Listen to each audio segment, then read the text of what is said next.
1 Coríntios, capítulo 1, realmente, versículos de 10 a 17, não 18, ok? Um erro aí na imagem. Vamos ler então, irmãos. Irmãos, pelo nome de nosso Senhor Jesus Cristo, peço-lhes que todos estejam em acordo naquilo que falam, e que não haja divisões entre vocês. Pelo contrário, que vocês sejam unidos no mesmo modo de pensar e no mesmo propósito. Pois, meus irmãos, fui informado a respeito de vocês por alguns membros da casa de Cloe, que há brigas entre vocês.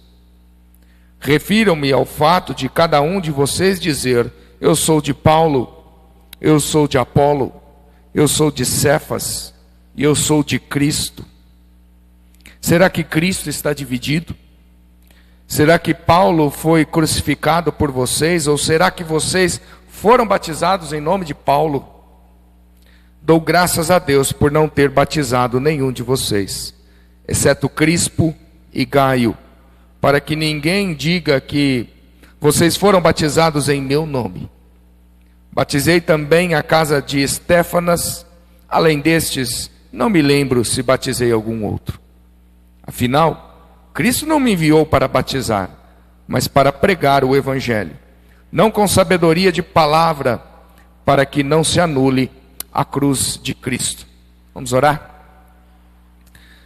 Pai Santo, mais uma vez te damos graças, ó Deus, pela leitura da Tua palavra, pela Tua misericórdia sobre nós, ó Pai, de podermos de portas abertas proclamar o Evangelho.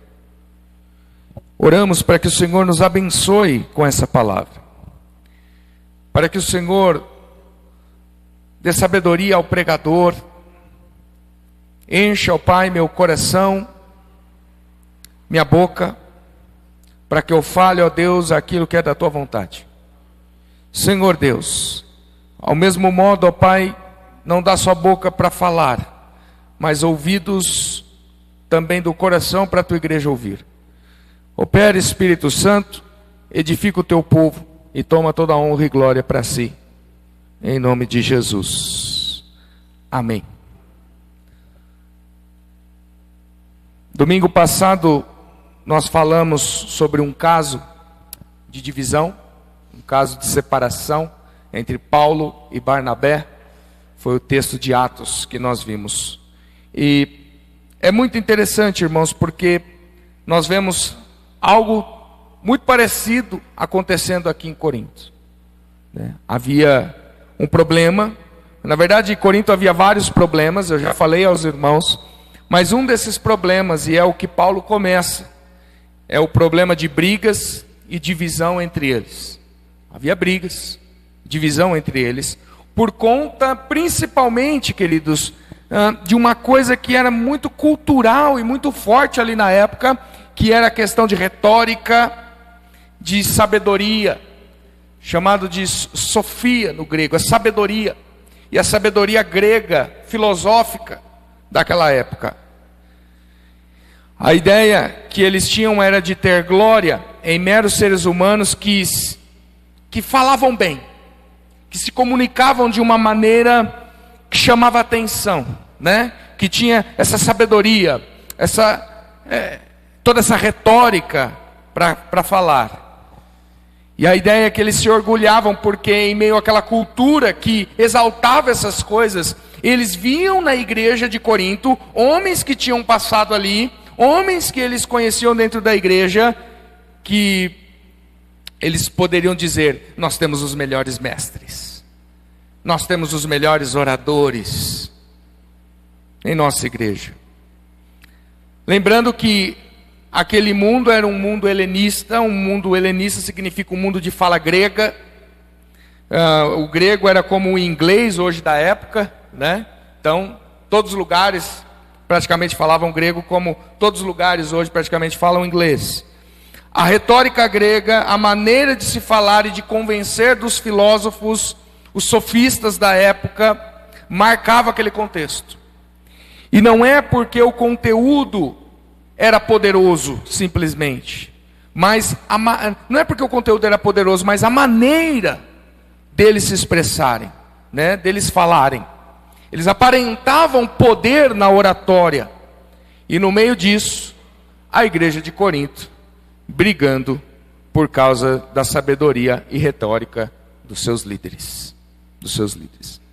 E o maior problema disso, irmãos, é que essa retórica humana, essa sabedoria humana que era expressada, era uma ameaça para o evangelho, uma ameaça para a unidade da igreja, era uma ameaça para a teologia da cruz, porque eles estão trocando a teologia da cruz de Cristo por mera retórica, por meras palavras bonitas, pela teologia do triunfalismo humano.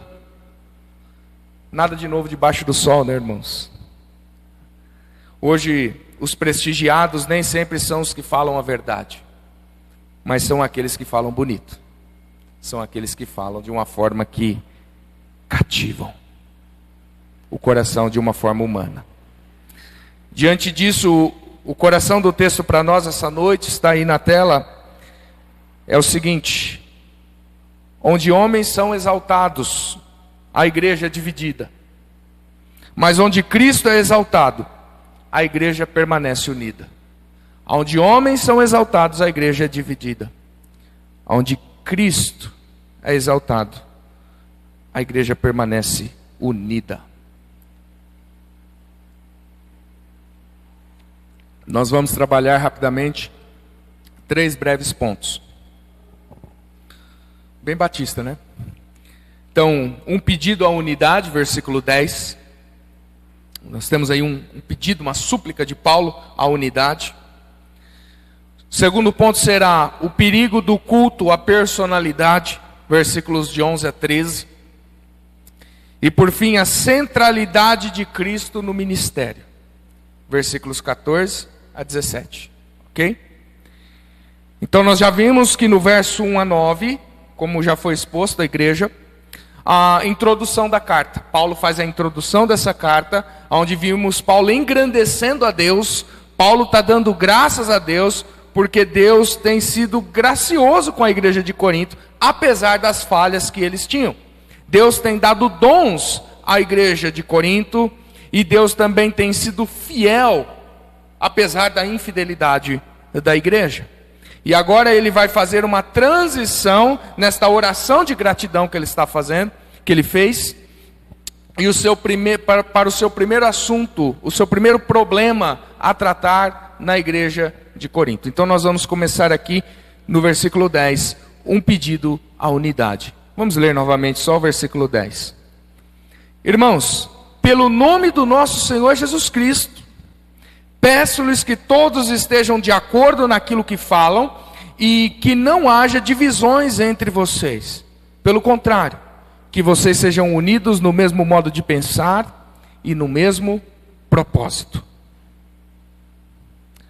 Então o apóstolo Paulo está suplicando aos irmãos. Ou seja, a toda a igreja. Quando ele fala aos irmãos, aqui ele está suplicando a toda a igreja que está em Corinto. E o mais interessante, não no nome dele, mas no nome oficial do dono da igreja, do Senhor Jesus Cristo. Do Senhor Jesus Cristo. A ideia é que Paulo já não quer começar a ser pesado com uma exortação direta, mas quando ele coloca o nome do Senhor Jesus Cristo, a ideia é transmitir graça. Eu coloco o nome da autoridade superior na minha súplica por vocês, porque a ideia é que vocês vão cumprir, não porque eu estou mandando vocês serem unidos, mas porque vocês vão cumprir em gratidão àquele que morreu por vocês, o Senhor Jesus Cristo. Senhor Jesus Cristo. Jesus Cristo é o fundamento, irmãos, é o fundamento para se fazer súplicas à igreja. Você quer que a igreja cumpra muitas vezes do que você fala, que ou pede à igreja? Faça no nome do Senhor Jesus Cristo. Faça no nome do Senhor Jesus. É muito mais forte eu pedir aos irmãos que façam algo em gratidão a Jesus, pelo que Ele fez e faz por você, do que eu pedir a mim mesmo. Irmãos, por favor, façam isso por mim. Olha como eu sou um coitadinho. Não, façam por conta do Senhor Jesus Cristo. Aprendamos isso. Argumentar usando como fundamento o nome de Jesus. Tem muito mais peso. E tem muito mais peso para que as pessoas ouçam e de fato se submetam ao que você está suplicando. O nome do Senhor Jesus. Paulo suplica para que estejam no quê? Em concordância naquilo que falam, ele diz. E unidos em pensamento no mesmo propósito. Fazendo isso, eles evitariam o quê? Divisão. Cismas. A palavra aqui significa cismas no meio deles. Essa palavra divisão, ela tem o mesmo sentido, irmãos, de estar rasgando uma veste. Você já pegou aquela veste velha sua? Ah, eu não quero mais essa camisa, esse vestido, está muito velho. E você vai lá e rasga. Essa é a ideia. Cisma, rasgar. Quem não se lembra em 1 Reis, capítulo 11, versículos 29 a 31, um profeta pega uma capa nova que ele estava usando e ele rasga ela em 12 partes. Ele rasga-se, 12 partes. E ele fala a Jeroboão: pegue 10 pedaços para você. Pegue 10 pedaços para você. E o que significa tudo isso que ele está fazendo? É que Deus iria separar, fazer um cisma na nação de Israel. 10 tribos ia ficar com Jeroboão e 2 tribos somente ali ficariam ao sul. 10 tribos ao norte, 2 ao sul. O sentido aqui é o mesmo, de rasgar, de dividir, por conta de opiniões e de propósitos com relação aos líderes da igreja. Esse é o contexto. Isso estava levando a igreja, irmãos, a ter ciúmes, isso estava levando a igreja a ter brigas entre eles, estavam se rasgando entre si, e isso estava afetando o quê? A unidade do evangelho dentro da igreja. A unidade do evangelho de Jesus dentro da igreja. Queridos irmãos, não é errado nós pensarmos diferentes em certas coisas. Não é errado nós falarmos diferentes em certas coisas, principalmente secundárias em teologia. Nós vimos no culto passado o exemplo que eu dei dos 2 pastores, George Whitefield e o outro era John Wesley, em que eles discordavam em certos pontos secundários da doutrina da salvação. Mas eram pontos secundários, mas eles estavam unidos no principal. Nós cremos que a salvação é somente por arrependimento e fé no Senhor Jesus Cristo. Estavam unidos. Então Paulo não está falando de uma uniformidade. Paulo não está falando de uma uniformidade no falar e no pensar. Ou seja, como se nós fôssemos fabricados todos numa mesma fábrica e todo mundo sai no padrãozinho igualzinho, né? Como fosse saindo ali na esteira, todo mundo igualzinho. Não, irmãos. Não é disso que Paulo está falando aqui. Ele está falando de unidade. Unidade é diferente de uniformidade. De unidade. Unidade significa que apesar de nós termos diferenças, nós estamos unidos no mesmo propósito do Evangelho de Jesus Cristo. No mesmo propósito. Porque o que estava acontecendo ali, irmãos, iria levar aquela igreja a um racha. A um racha. Cada um iria talvez montar a sua própria igreja. Eu vou montar a igreja junto com Pedro, eu vou montar uma igreja junto com Paulo, enfim. De acordo com seu líder predileto. Os irmãos me escutam aqui domingo após domingo, e eu tenho certeza que muitas coisas que eu falei, ou que eu já falei aqui, nem tudo que eu falei, os irmãos concordam plenamente com o que eu falei. Nem tudo. Eu não concordo, não é bem assim. E está tudo bem, queridos. Está tudo bem. Se for possível uma outra interpretação daquele texto que foi explicado, amém. É algo discutível, é algo secundário, é possível. Hoje eu expliquei que Os judeus não entraram ali na casa dos romanos e eu dei duas possibilidades, né? Por quê? Não há consenso. Há coisas que não há um consenso pleno para se interpretar. Porém, irmãos, as verdades fundamentais do Evangelho não podem ser negociadas. Jamais. Jamais. Eu preguei aqui nessa manhã. Jesus é a verdade absoluta. Jesus é a verdade absoluta. E aí chega alguém, talvez no final, não que chegou, tá, irmãos? Mas vamos supor que chegasse alguém no final do grupo. Pastor, Jesus não é a verdade absoluta. Jesus não é a verdade absoluta. E aí? Será que isso é algo negociável? Eu vejo que não. Isso não é negociável. Então, tem situações, irmãos, que não tem como. Vamos se dividir mesmo. Porque muitas pessoas vêm atacando coisas fundamentais, coisas principais, o que move a unidade do Evangelho. A unidade do Evangelho. Não se deve manter, irmãos, prestem atenção nisso, não se deve manter a unidade sacrificando a verdade. Não se mantém a unidade em sacrifício da verdade. Coisas principais nós não podemos negociar. Não podemos negociar. Porque senão cairíamos no que Jesus disse: um reino dividido de fato entre si mesmo não subsistirá. Nós, como igreja, devemos professar uma só fé no Evangelho de Jesus. Ah, mas eu discordo da escatologia de como vai ser a volta de Jesus, o que vai acontecer primeiro, Amém, queridos. Mas o fato de Jesus ter vindo e morrido numa cruz e ressuscitado ao terceiro dia, e que de fato ele vai voltar, e que salvação é somente pela fé no Senhor Jesus, isso é inegociável. Isso é inegociável. Porém, um outro extremo é estar separado, ou melhor, se separando por coisas secundárias. Começa com algo pequeno e de repente já está causando brigas, você já vê pessoas brigando, discutindo, como estava acontecendo em Corinto.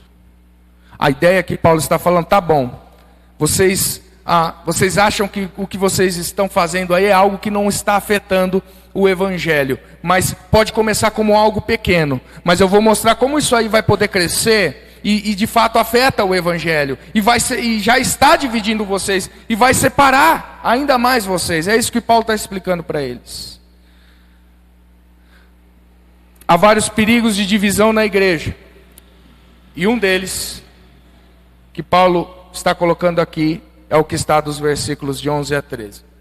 O perigo do culto à personalidade. Perigo do culto à personalidade. Não sei se eu posso chamar de idolatria, mas é mais ou menos a mesma coisa. Tá? Vamos lá. Versículo 11. Versículo 11 só, diz assim: Pois, meus irmãos, fui informado a respeito de vocês por alguns membros da casa de Cloe, de que há brigas entre vocês. Nós temos aqui o apóstolo Paulo falando numa boa, irmãos, numa boa, sem omitir as fontes da denúncia. Ele não omite as fontes da denúncia sobre as brigas que estavam havendo dentro da igreja de Corinto. As pessoas da casa de Cloe, provavelmente não eram membros da igreja de Corinto, provavelmente, mas pessoas ligadas à igreja de Éfeso, que é onde Paulo estava. Ele ficou 3 anos lá em Éfeso. Ele estava lá em Éfeso. E eles viajavam a negócios entre Éfeso a Corinto. Entre Éfeso a Corinto. E quando eles foram a Corinto, numa dessas idas, eles viram em visita à igreja de Corinto o que estava acontecendo lá. Brigas, conflitos dentro da igreja. E quando eles voltam para Éfeso, eles falam para Paulo: olha, Paulo, está acontecendo assim, está acontecendo assado. Pessoas da casa de Cloe fazem isso. A igreja de Corinto já havia enviado uma carta para Paulo, por meio de Estéfanas, Fortunato e Acaico. Eu ia falar arcaico, né? Não, é Acaico. Está lá no capítulo 16 isso. Mas, aparentemente, parece que eles não revelaram. A igreja não quer revelar o que realmente está acontecendo no meio deles. Eles falam: olha, Paulo, a gente precisa ver isso, aquilo, tratar disso, daquilo, mas eles não revelam os problemas internos mais gritantes que estão acontecendo. Então Paulo tem que ficar sabendo por meio de terceiros. Pessoas da família de Cloe. O relato do pessoal de Cloe mostrou a Paulo a verdadeira situação da igreja. Havia disputa, a oposição à autoridade de Paulo. Isso vai ficando cada vez mais evidente conforme nós vamos avançando no texto, ou nos capítulos. E as motivações que não apareciam claramente na carta que Corinto enviou para Paulo, essas pessoas colocaram diante de Paulo: olha, Paulo, o negócio é o seguinte, eles escreveram isso aí para você, beleza, está acontecendo mesmo, mas o negócio é mais embaixo. Tem coisa aí que eles não colocaram. E uma dessas é brigas. Estão brigando por conta de líderes. Isso tem uma aplicação, só esse versículo tem uma aplicação muito importante para nós. Quando nós vermos irmãos em falta, irmãos em algum pecado, que não querem se arrepender, estão obstinados em tal pecado, nós não devemos esconder da liderança da igreja. Nós não devemos esconder da liderança da igreja. O pessoal da casa de Cloe não escondeu. Ah, pastor, não, você me desculpa, da onde eu venho isso aí é chamado de cagueta, é chamado de X9, é a pessoa que, né, vai lá e dá com a língua nos dentes e fala tudo o que está acontecendo. Bom, dentro do ambiente de igreja não é nada disso. Dentro do ambiente de igreja isso tem que acontecer. Isso tem que acontecer. Paulo não trata pejorativamente essa atitude. Não é falar mal da vida do outro. Não é falar mal da vida do outro. É falar para o bem da vida do outro. É falar o que está acontecendo de mal para o bem da vida do outro. A casa de Cloe, essas pessoas fizeram o bem em falar para o apóstolo Paulo as realidades das coisas que estão acontecendo na igreja de Corinto. Meus irmãos, não omita a situação de pecado de algum membro da igreja. Não omita para a liderança. Não esconda, conte a verdade a seu pastor. Você quer ver o bem do seu irmão? Se você é amigo dele mesmo, você não é amigo porque você esconde o que ele está fazendo de errado. Você é amigo porque você vai e procura restaurar ele.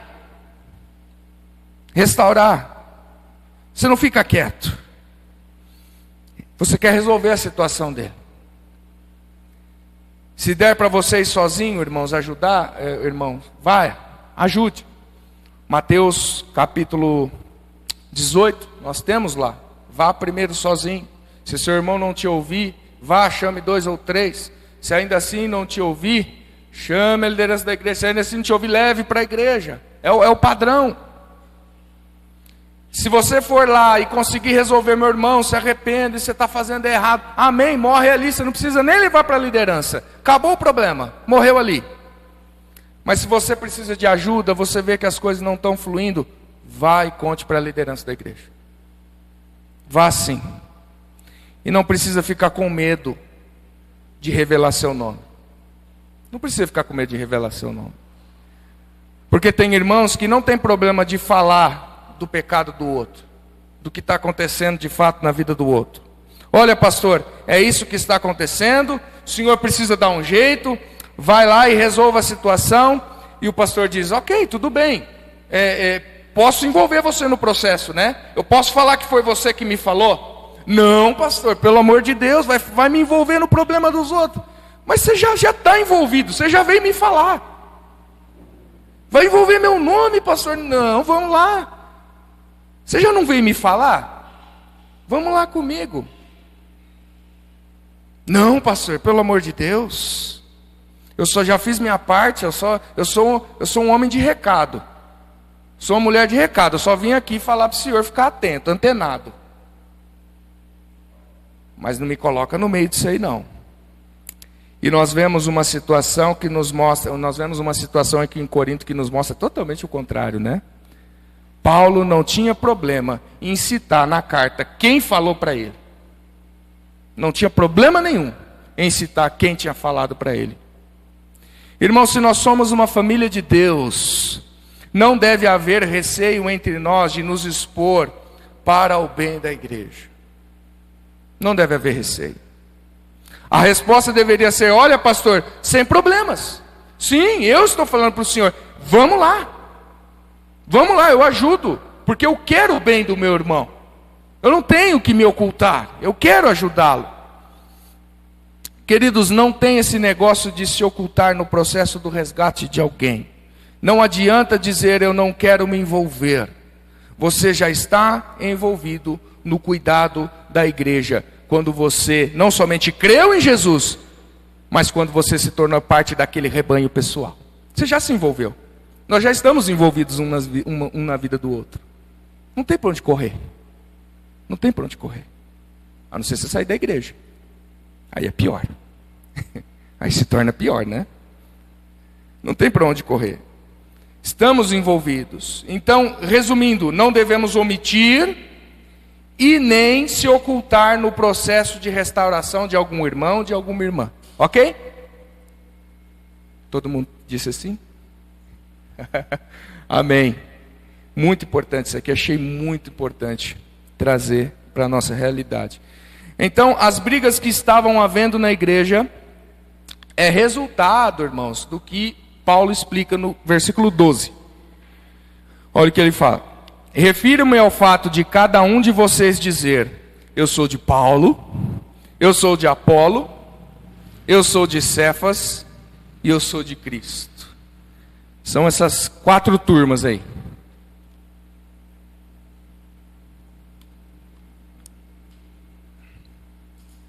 Cada um se dizia fazer parte ou membro de um dos integrantes do quarteto fantástico aí que Paulo apresenta no versículo 12. Apóstolo Paulo, pregador Apolo, apóstolo Pedro, que Cefas é seu nome aramaico, né? E outros diziam: eu sou de Jesus Cristo. Então havia um favoritismo de grupos entre os líderes da igreja cristã. Partidos, irmãos. Cada um vestia a camisa do seu líder predileto. Eu sigo fulano, o outro eu sigo ciclano. Não que os líderes estivessem apoiando essa posição deles. Não que os líderes estivessem: é isso mesmo, veste a minha camisa aí e tal, seja meu seguidor, dá o like. Não. Os líderes não apoiavam isso. Eles, os membros da igreja, estavam fazendo isso por conta própria. Era um fã-clube. Era um fã-clube. E no versículo 13 fica claro que Paulo não é a favor de tudo isso, não é? Mas por que, pastor, eles estão fazendo isso? Por quê? Não se sabe, irmãos, com toda certeza, mas me parece que está voltado para aquele contexto que eu falei no início: retórica e sabedoria. Retórica e sabedoria. Uma vez que quem substituiu o apóstolo Paulo em Corinto após sua saída foi o próprio Apolo, pregador.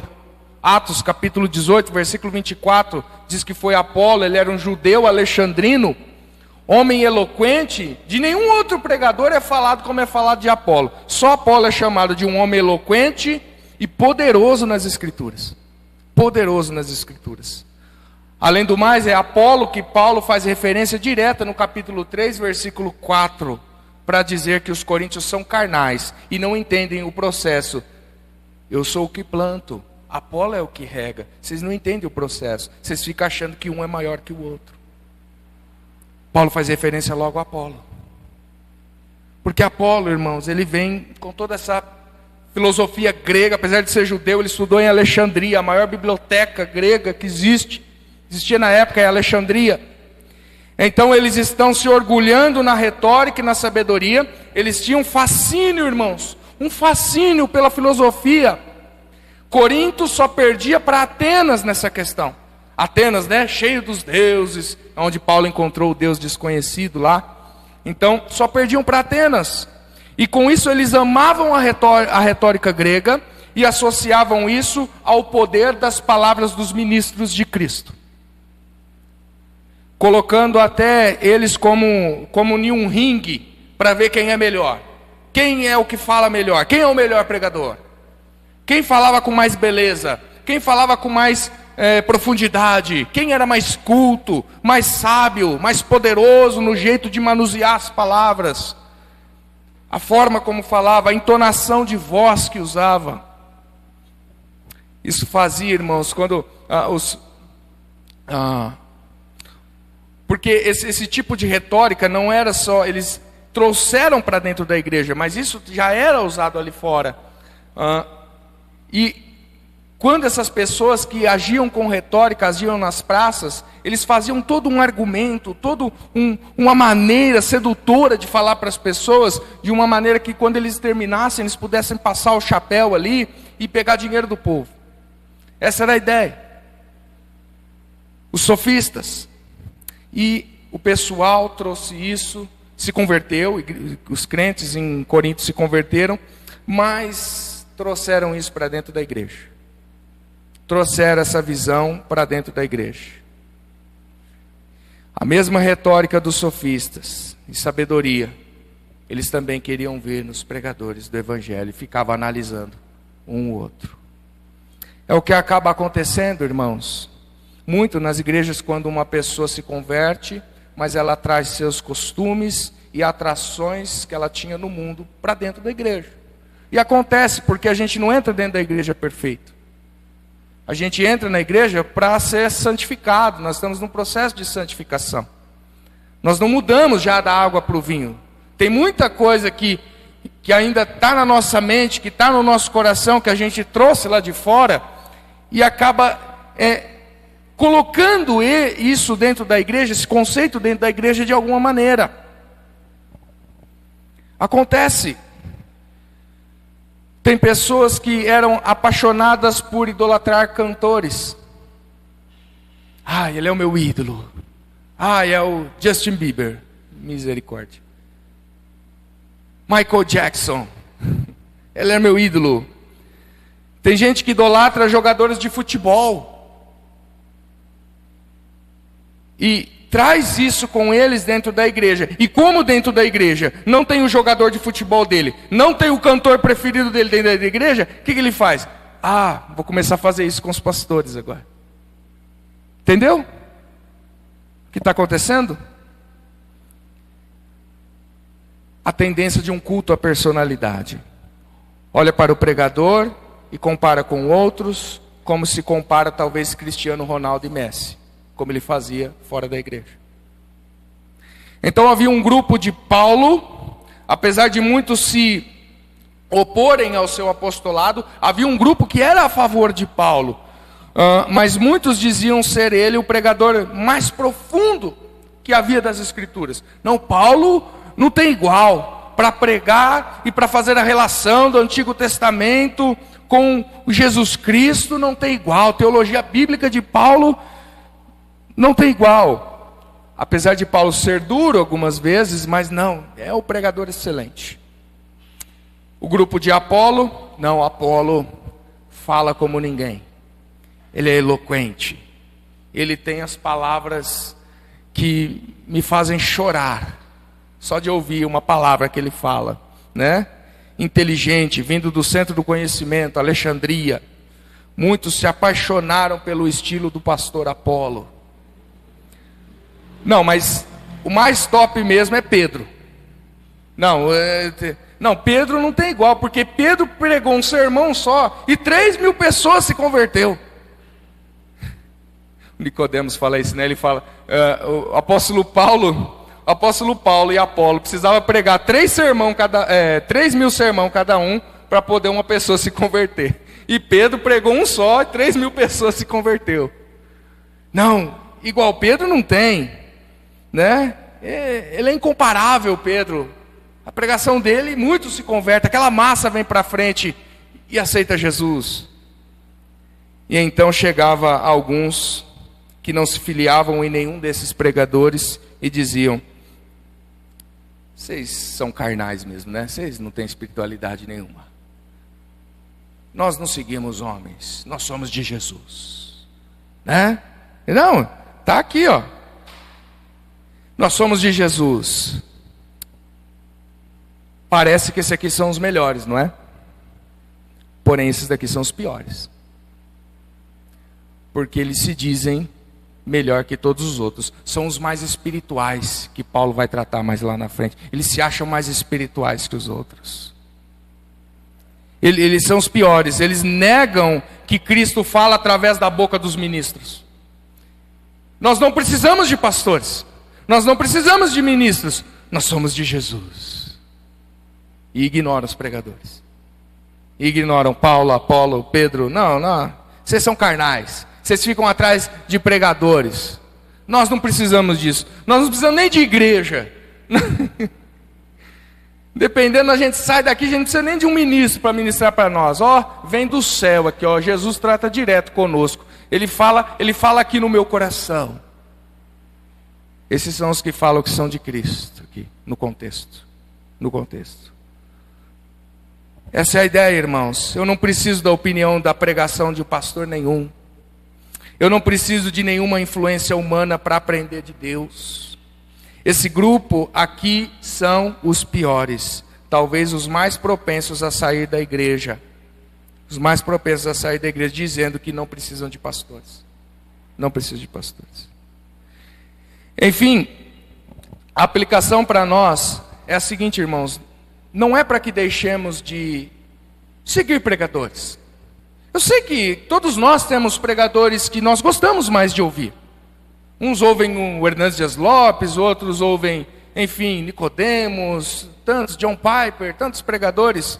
Irmãos, eu ouço muitos pregadores. E não tem me feito mal. Sabe o que faz mal? Quando você começa a idolatrar o pregador. A fazer dele como se fosse uma referência de fé para você. O que ele fala pesa mais do que a Bíblia fala para você. Esse é um problema. É isso que Paulo está falando aqui. Autores de livros. Quantos autores de livros nós não gostamos? Isso não faz mal, faz bem. Porém, o que não pode haver é uma idolatria, formar fã-clube. Formar fã-clube. Eu sou de Calvino, eu sou de Armínio, e aí chega o espiritual, né? Eu sou batista. Eu sou batista. Não sou nem de um nem de outro, eu sou batista, eu sou mais espiritual. Irmãos, é errado ignorarmos, irmãos, é errado ignorarmos tantos homens de Deus que Deus usou na história para nos ajudar a crescer em conhecimento e fé. As obras deles, o que eles escreveram ainda nos ajudam até hoje. Mas também é errado você formar um partido e ter um culto à personalidade de homens. É isso que está sendo condenado aqui pelo apóstolo Paulo. Ok? É isso. Versículo 13, Paulo fica indignado, com essa atitude deles. Será que Cristo está dividido? Será que Paulo foi crucificado por vocês? Ou será que vocês foram batizados em nome de Paulo? 3 perguntas aqui, Será que Cristo está dividido? Será que Paulo foi crucificado por vocês? Ou será que vocês foram batizados em nome de Paulo? A primeira questão é, se Cristo está dividido, será que o Evangelho não deve ter a unidade em si, em vocês? Será que o Evangelho de Jesus, ele se divide em partidos? É isso que Paulo está falando. Quem foi que morreu e foi crucificado por vocês? Foi eu? Foi Paulo? Foi o pastor Alexandre que morreu por vocês? Não. Só um.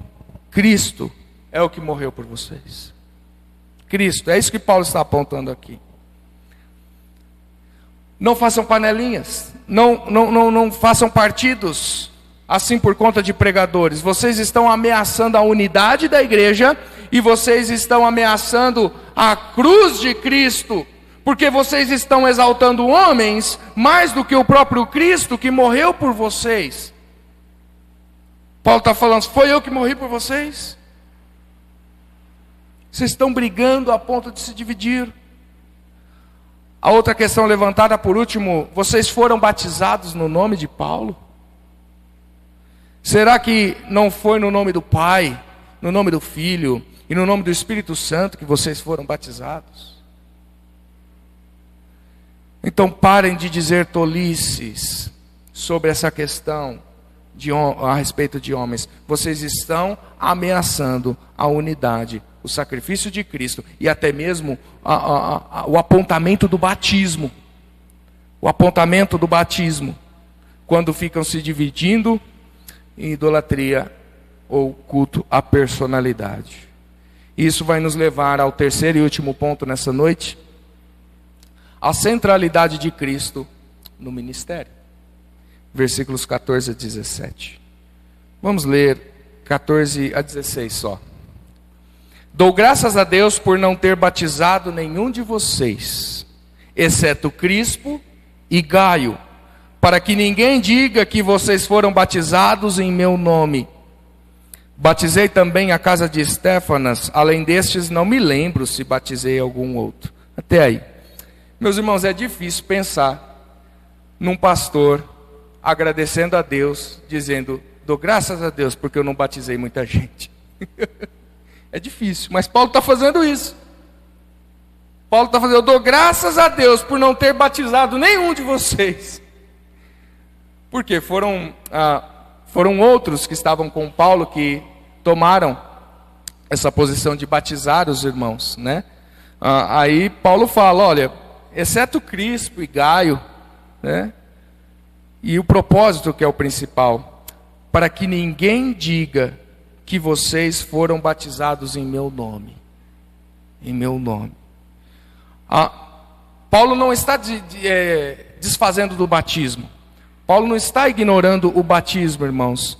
Mas historicamente, se Paulo, quando ele passou por lá, ele tivesse batizado todos os irmãos de Corinto, a idolatria seria muito maior. É isso que ele está dizendo. Se eu tivesse batizado muitos mais aí, se vocês já estão fazendo partidos usando o meu nome aí dentro, imagine se eu tivesse batizado muito mais pessoas aí, como vocês iam se vangloriar ainda mais no meu nome.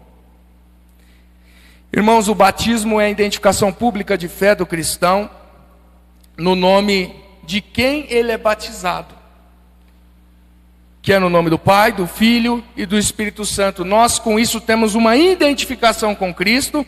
Quando estamos batizando, nós estamos declarando às pessoas que nós somos um discípulo de Jesus. Já estamos declarando o que já aconteceu antes, né? Quando nós cremos. Mas é uma declaração pública de fé, que nós temos identidade no nome trino do Pai, do Filho e do Espírito, e que agora eu sou de fato um seguidor de Jesus.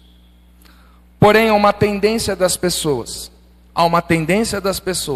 em criarem mais identidade com quem a batizou do que no nome de quem ela foi batizada.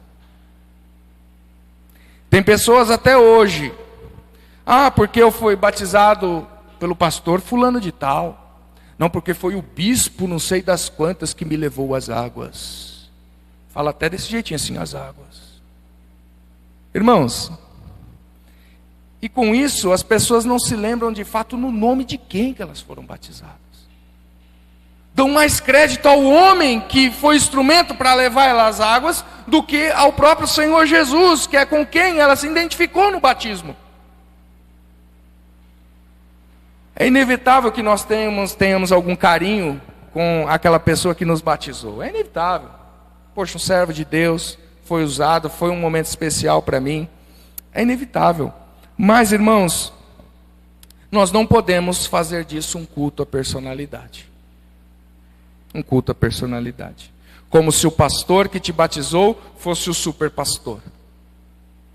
O nome de Cristo passa a ficar de lado e só é lembrado e exaltado na fala o homem que Deus usou para o seu batismo. Eu me lembro quem me batizou. É um homem de Deus, especial para mim. Só que hoje eu nem tenho mais contato com ele. Mas se eu for lembrar do meu batismo, eu devo lembrar que mais importante foi no nome do Senhor Jesus que eu fui batizado, do que no nome do pastor que me batizou. Sua identificação maior não é com quem te levou às águas, mas com quem você foi às águas, ou melhor, o motivo pelo que você foi às águas do batismo, Jesus Cristo. E uma outra coisa que chama a atenção é como eu disse, né? Paulo não está muito preocupado com quantidade. Ele não está preocupado com quantidade. Tá. Dou graças a Deus por não ter batizado nenhum de vocês. Exceto Crispo e Gaio. Lembrei agora. Crispo e Gaio.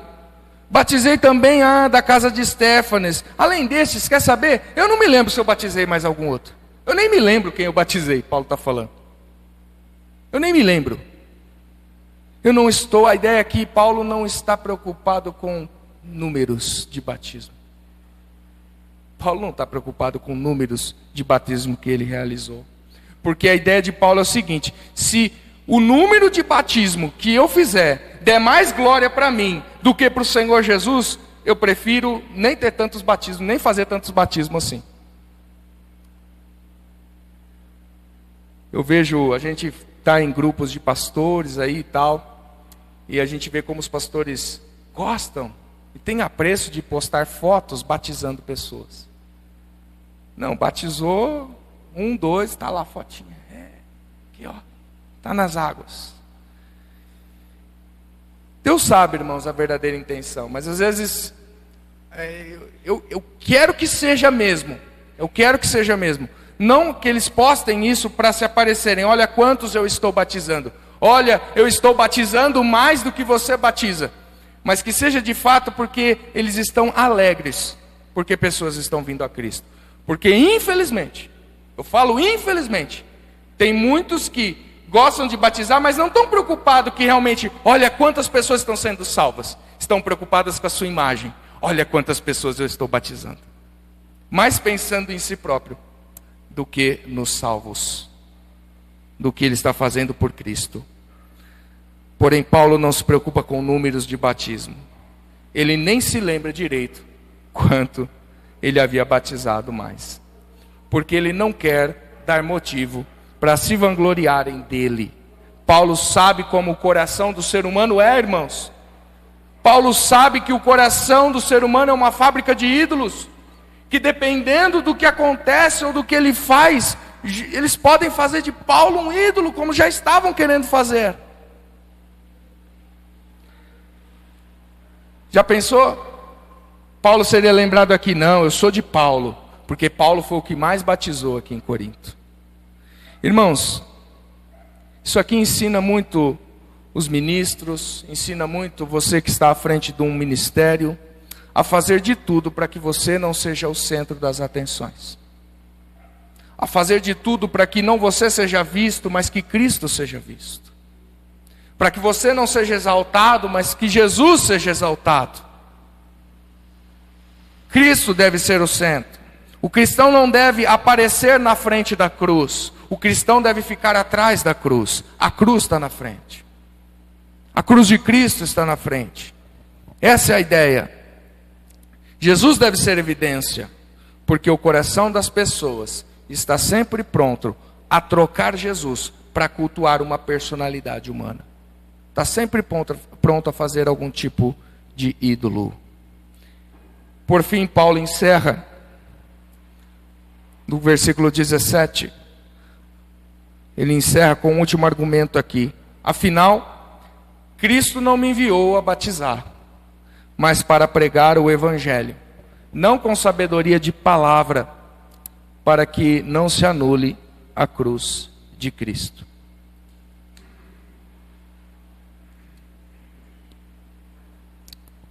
O apóstolo Paulo tinha o seu ministério mais focado em plantação de igreja, irmãos. O apóstolo Paulo ele tinha um coração pastoral, sim, Mas o apóstolo Paulo, ele tinha uma teologia profunda assim, mas o foco dele é plantação de igreja. Olha o que ele fala: afinal, Cristo não me enviou para batizar. O foco do meu ministério não é batismo, não. Eu planto a igreja, e aí vem outro, e então doutrina, e então faz o batismo. O meu foco não é o batismo em si, Paulo está dizendo. Meu chamado é evangelizar, ele diz. Meu chamado é pregar o evangelho. E não é pregar o evangelho de qualquer maneira. Não é pregar de qualquer forma. Olha o que ele diz: não com sabedoria de palavra. Não com sabedoria de palavra. O sentido aqui é o que a gente já tem construído aqui na exposição. Sabedoria de palavra aqui para Paulo é não com retórica humana. Não com as palavras orquestradas simplesmente humanamente, para encantar, para manipular as pessoas, para manipular o sentimento das pessoas. Escolher sabiamente as palavras para mover artificialmente as pessoas. O sentimento das pessoas. E o problema, irmãos, é que isso que Paulo está falando acontece até hoje, não é mesmo? Pregadores, principalmente esses pregadores do momento, aí os coaches, onde eles armam tudo para mover artificialmente as emoções das pessoas. É uma parede escura, é umas luzes apontadas para ele, é uma musiquinha de fundo que ajuda a entrar na mente, no coração, palavras totalmente selecionadas para poder ali infiltrar, manipular o coração. Irmãos, uma vez eu fui pregar numa igreja. Eu comecei a pregar e eu lembro que, na verdade, houve uma confusão na questão do tempo, né? O pastor lá disse: você tem 30 minutos. Chegou lá, eu tinha 15. Mas, né, muito testemunho, conta muito testemunho, não tem tempo a pregação. E aí eu não sabia que eles tinham o costume lá do pianinho de fundo. E aí o rapaz começou. Rapidinho, né? Eu tô lá, tô que prego. Esse cara com esse pianinho no fundo. E o pianinho no fundo. Eu percebi, peraí, o negócio aqui é tocar o pianinho para ver se motiva na hora que eu estou pregando, para mover as pessoas. Teve uma hora que ele cansou, né? Porque eu passei dos 20 minutos tranquilo. Passei tranquilo. E ele cansou. Mas é um exemplo, irmãos, do que eu estou falando aqui. É um exemplo. Nós temos famosos pregadores. Parece um show a mensagem deles. E eles falam justamente o que as pessoas querem ouvir e não o que elas precisam ouvir. Falam com todo jeitinho. Com todo jeitinho. Para massagear o ego do coração delas. Para massagear o coração pecador delas. Para que elas continuem pecando sem sentir culpa nenhuma diante da cruz de Cristo. Sem revelar o que Cristo fez de fato por elas.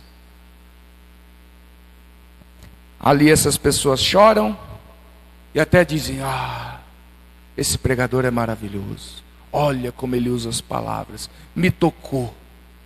Me tocou. E com isso o que está acontecendo? A cruz de Cristo está sendo anulada. A cruz de Cristo está sendo anulada. Porque homens tomaram o lugar dela. Porque todo o foco ficou nas belas palavras, na massageação do ego da pessoa, e a glória foi do pregador, e não da cruz de Cristo, e não do Evangelho. E não do Evangelho. Que deve levar uma pessoa ao arrependimento, a olhar para si mesmo e entender: eu sou um pecador, eu sou uma pecadora, e eu preciso de Jesus. Irmãos, avalie o conteúdo que lhe está sendo pregado, as mensagens que você tem ouvido. E não somente como, avalue o conteúdo que está sendo pregado, e não somente como está sendo pregado. As pessoas gostam de avaliar muito como está sendo pregado. Como o pregador fala, o tempo que ele prega, o não sei o quê, a roupa que ele veste, os gestos que ele faz. Isso é importante também, mas não é mais importante do que o conteúdo da mensagem. Tem muita gente que fala bonito, que se movimenta de uma forma que chama atenção, fala palavras que tocam, mas o conteúdo não é o Evangelho. O conteúdo não é o Evangelho, não é a cruz de Cristo. A cruz de Cristo deve ser anunciada. Pergunte a si mesmo, nessa noite: Jesus Cristo foi anunciado essa noite? É sempre que a gente tem que sair de uma mensagem perguntando: Jesus de fato foi anunciado essa manhã, essa noite, nessa pregação? A igreja de Corinto não estava sendo destruída por falsas doutrinas apenas, ela estava sendo destruída por algo muito mais sutil, irmãos. Homens estavam ocupando o lugar que pertence a Cristo. E não é que eles mesmos estavam tomando o lugar de Cristo, mas pessoas estão colocando eles no lugar de Cristo, exaltando eles no lugar de Cristo. Quando a admiração por líderes se transforma em idolatria, a cruz deixa de ser o centro. Quando a eloquência vale mais do que a verdade, o evangelho perde a sua força. Quando o nome de um pregador pesa mais do que o nome de Jesus, a igreja começa a se rasgar, se dividir entre si. Se dividir entre si. Por isso a pergunta de Paulo continua ecoando nessa noite: será que Cristo está dividido? E a resposta é um sonoro não, irmãos. Cristo não está dividido. Cristo não está dividido. Cristo não está dividido. Então por que a sua igreja deve estar? Por que a igreja se divide por conta de homens? No céu ninguém cantará louvores a Paulo. No céu ninguém cantará louvores a Apolo, a Pedro, ou qualquer homem que seja. Toda a glória seja dada ao Cordeiro de Deus que foi morto e ressuscitou por você. Só Ele. Só Ele.